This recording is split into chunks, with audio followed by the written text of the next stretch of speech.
Hello friends! Welcome to Nurse Mali's World. Ngayong araw, magluluto tayo ng sarsyadong tilapia. So friends, na-prepare na yung mga ingredients.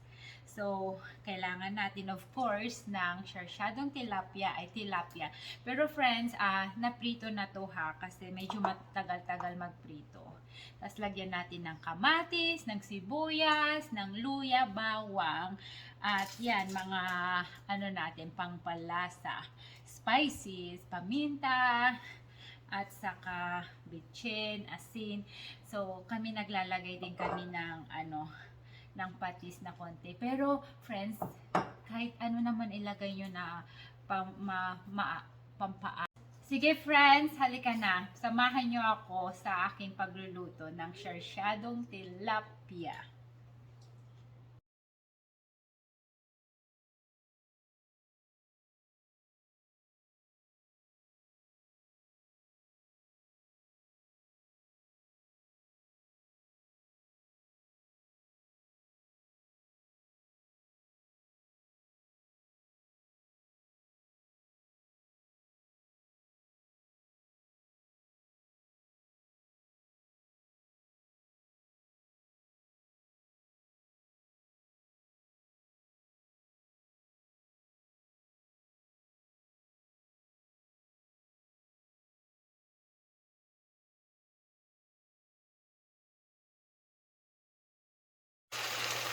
So guys, yan na. Igisa lang natin yung kamatis at yan ang maging sauce niya.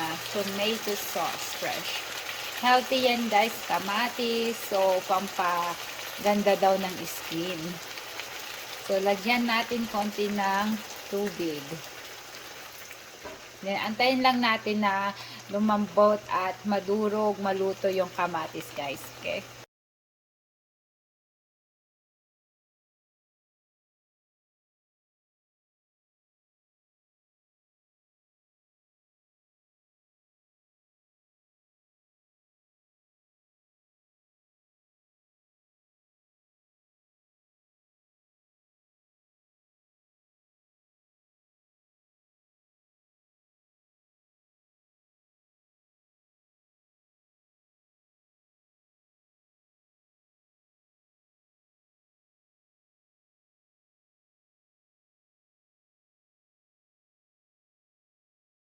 Guys, ito na yung luto na sarsyadong tilapia. So guys, maraming salamat ulit sa patuloy na pagsama nyo sa akin dito sa kitchen. So guys, patuloy lang po kayong mag-watch at abangan nyo ang mga more videos ko. Please continue to share to your friends. Bye for now!